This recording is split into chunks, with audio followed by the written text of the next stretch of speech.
Charles Dickens is known for his incredible use of the English language. In his writing, he uses speech to make his books come alive. He produces graphic scenes in which his loving audience remembers throughout time. Charles takes advantage of the depth of our imagination, which helps us live in his stories. Dickens uses his writing position and talent to express concerns throughout society, such as treatment of children, class, government neglect, and aggressive behavior during his time. His powerful words display lessons for the world to learn from. Charles went through many different experiences growing up, and due to these memories, he's blessed us with his stories. He is an author where through his writing we can study history, for Charles subconsciously wrote about his surroundings commonly throughout his books. But before we get into the heavy stuff, let's go back to where it all began. Charles John Huffam Dickens was brought to the world on February 7, 1812, to John and Elizabeth Dickens. He was the second child of 8, and he was not brought into an easy life. He was born in the midst of change, the Industrial Revolution, the French Revolution, and the high point of the life of La Guillotine. Not only that, but his family was not stable in their finances, and so even as a child, running free in the countryside of Chatham, England, he still felt that foreboding presence of poverty. Soon, at the age of 12, Charles's nightmare came true. His father, John Dickens, is arrested for debt, and now Charles's family barely has any income. So at the young age, Charles is forced to work at a blacking company. He is soon given hope from his father's inheritance, but the money couldn't send him and all his siblings to school. So Charles was forced yet again to find a job, but this time his job actually had a positive impact. At the age of 15, Charles became an office boy, which soon evolved into a freelance reporter for a couple London newspapers. This launched his career. His first published story was A Dinner at Poplar Walk, which first appeared in Monthly Magazine in 1833. Soon after, in 1836, Charles found another job at the Morning Chronicle, where he published his own book, Sketches by Boz. He also marries Catherine Hogarth, daughter of his editor, in the same year. In the next years, Charles begins to write his more serious and life-changing novels. A heavy influence on Charles's works was the time and setting.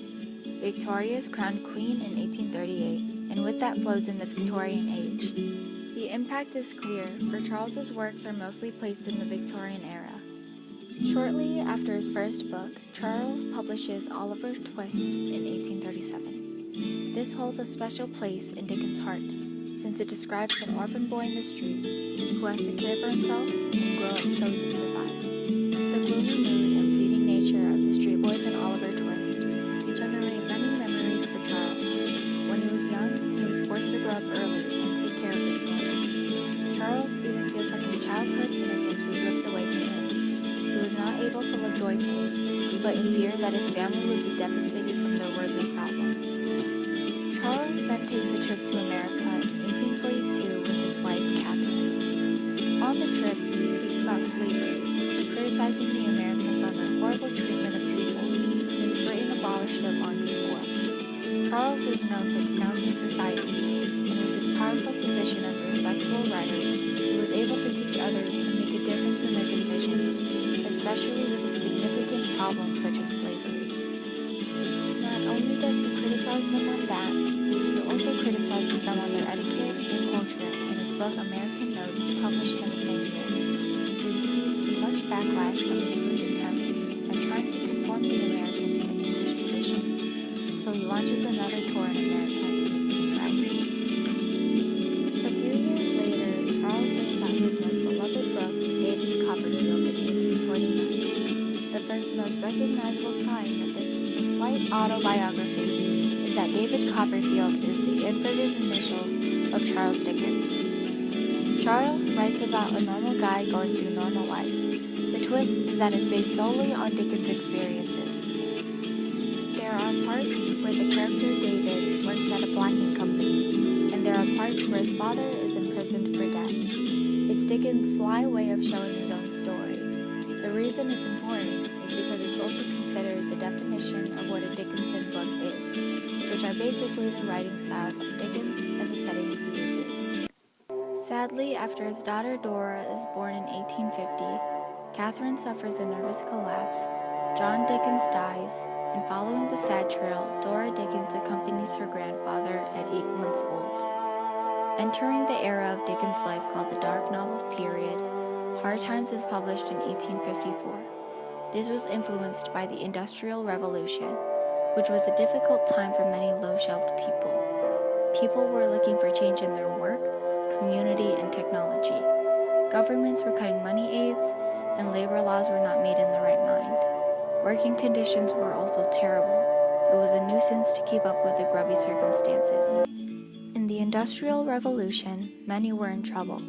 It was not easy to get by, and so many things needed to be changed. And that's why many inventions and innovations were being introduced in this period. To contrast with David Copperfield, Charles Dickens releases A Tale of Two Cities in 1859. This book is considered the least Dickensian of him since Charles decided to develop his character through action and plot rather than his normal style of description and speech. Not only that, but the setting is also not related to the Victorian era like most of his other novels. A Tale of Two Cities is about the French Revolution and how everyone was trying to overthrow the government.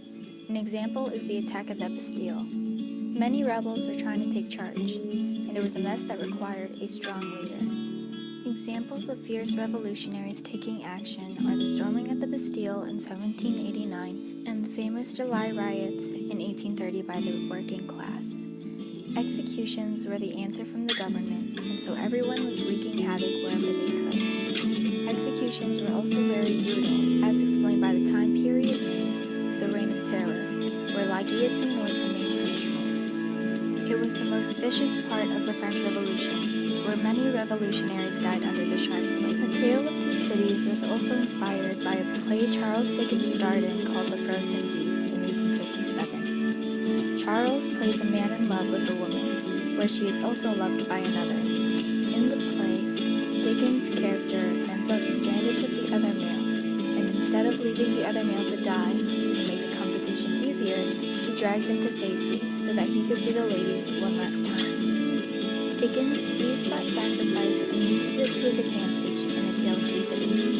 Using the relationship of loyalty and deep love, Dickens portrays that relationship in the book. Also during his time as an actor, Charles meets Ellen Turner, who also acted in The Frozen Deep. It is not known if they were having an affair during his marriage, but in the next year, Charles separates from his wife and remains with Ellen for the rest of his life. In 1865, Charles is involved in a railway accident with Ellen and her mother. Here is where his health starts to decline, but he still decides to tour America and continue his readings to the public.